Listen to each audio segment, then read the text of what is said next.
Dans le message précédent, nous avons vu que nous confondions être et notre image, l'ego, et que l'outil mental passait alors au service de l'ego.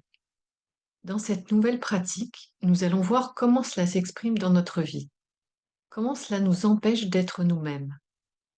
En prendre conscience est le début de la libération.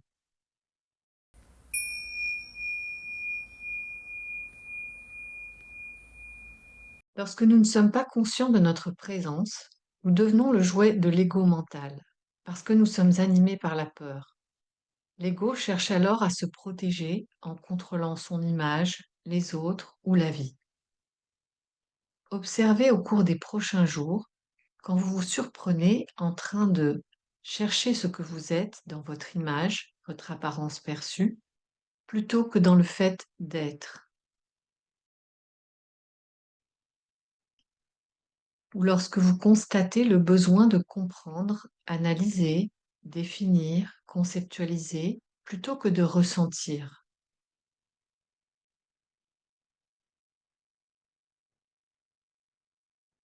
Quand vous tirez des conclusions en excès, interprétez, plutôt que de rester dans la paix de l'être.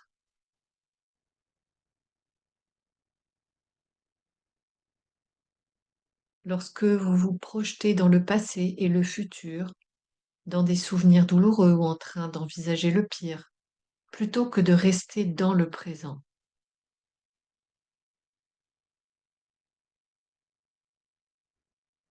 Quand vous ne pouvez pas vous empêcher de comparer, de juger, de qualifier, plutôt que d'observer ce qui est.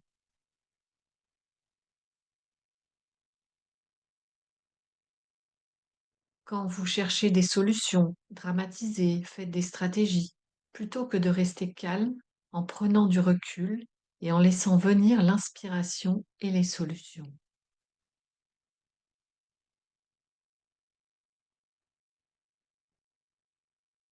Quand vous jouez des rôles, plutôt que d'être vous-même, authentique.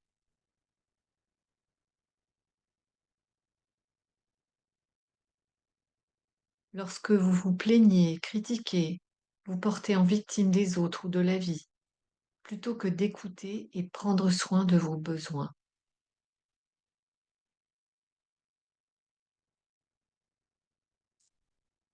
Quand vous refusez les autres et la vie tels qu'ils sont, plutôt que d'accepter ce qui est déjà là et s'occuper de vos vrais besoins.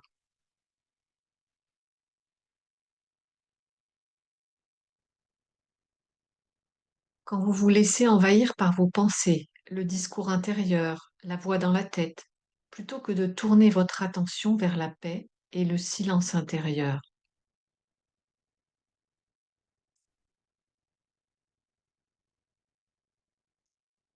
Ou quand vous êtes perdu dans vos pensées, quand vous ressassez, ruminez, plutôt que de faire ce qui vous apporte de la légèreté et de la joie, comme être dans la nature ou être avec des gens que vous aimez, jardiner, danser, chanter par exemple.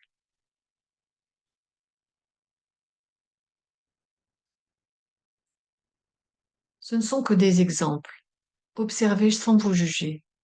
En face de chacune de vos notes, inscrivez ce qui vous permettrait de revenir à l'essentiel, ce qui vous nourrit à l'intérieur, comme le silence, le repos, la concentration dans une activité que vous aimez et qui est accessible facilement. Cet exercice vous apportera des prises de conscience. C'est dans la persévérance que notre conscience s'ouvre peu à peu. En réalité, il n'y a rien à faire avec la volonté. C'est l'ouverture de conscience qui dissout les illusions, c'est-à-dire les croyances erronées. C'est la conscience qui ramène spontanément à l'essentiel. L'essentiel, c'est de rester conscient de la paix sous-jacente à toutes les pensées, les croyances, les programmes ou les émotions qui vous animent.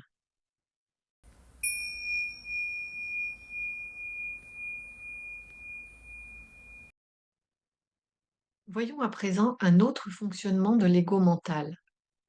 Lorsque nous sommes identifiés à notre image, la paix de l'être et du présent n'est pas reconnue. Il nous est difficile de rester présent et tranquille. Le moindre problème peut provoquer panique et réaction.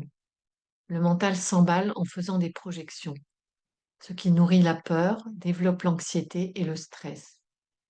Identifié à l'ego, nous n'avons que deux modes d'action, la fuite ou l'attaque.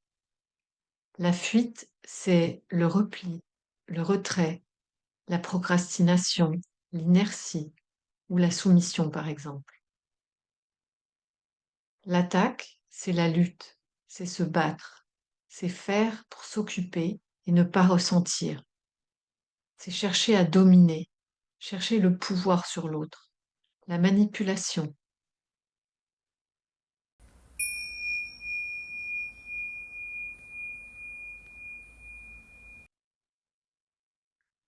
Les stratégies de protection de l'ego mental gouverné par la peur se résument à la fuite ou l'attaque, l'un ou l'autre, ou l'un et l'autre selon les circonstances.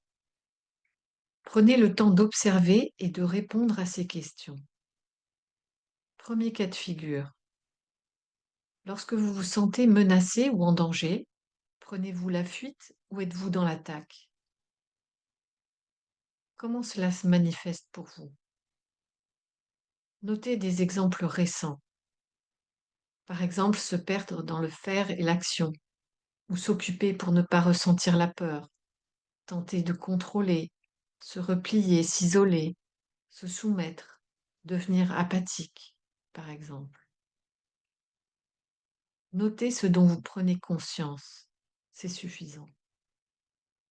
Deuxième cas de figure. Lorsque vous vous sentez perdu ou fatigué, avez-vous le réflexe de fuir dans les réactions et tout ce qui confisque votre conscience, comme les réseaux sociaux, les jeux, les films, par exemple? Ou êtes-vous sous emprise de vos pensées? Ou essayez-vous de trouver des solutions ou de faire des stratagèmes? Ou parvenez-vous plutôt à rester dans le silence et explorer sa profondeur?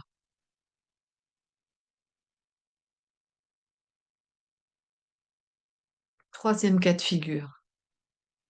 Lorsque vous vous sentez menacé ou en danger, parvenez-vous à ressentir de la sécurité, à agir en confiance, à affirmer votre position en vous faisant respecter? Pouvez-vous facilement exprimer votre point de vue ou vos besoins?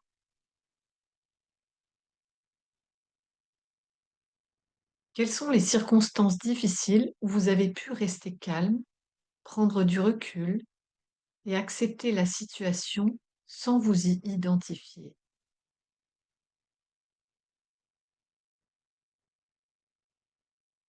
Vous êtes-vous déjà senti calme tout en étant réceptif à votre ressenti qui guide l'action juste?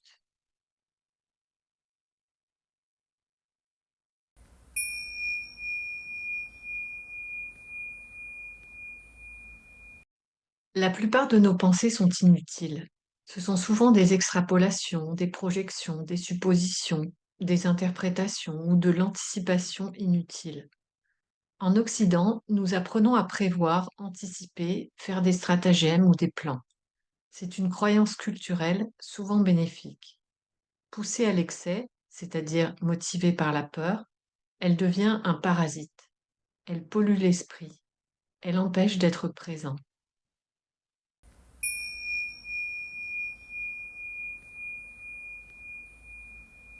Première proposition. Au cours de la prochaine heure, observez la nature de vos pensées.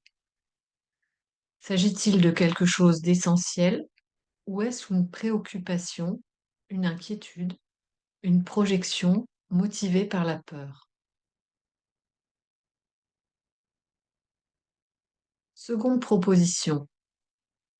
Avez-vous déjà constaté que la vie faisait beaucoup mieux les choses que l'imagination du mental gouverné par la peur? La vie est plus simple lorsqu'on s'apaise. Nous sommes alors réceptifs à ce dont nous avons vraiment besoin, y compris lorsque cela s'exprime au travers de difficultés. On se rend compte de la façon dont elles nous ont fait grandir seulement après coup.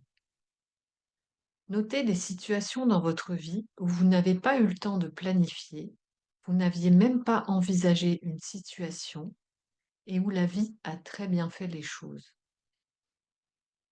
Pourrait-il y avoir un lien entre le fait d'être sans attente, calme et présent, et le fait de vivre ce qui vous correspond? Autre question. Pourriez-vous avoir des aspirations, des rêves et apprendre à rester présent, serein, à l'écoute de votre guidance intérieure pour agir seulement quand c'est nécessaire?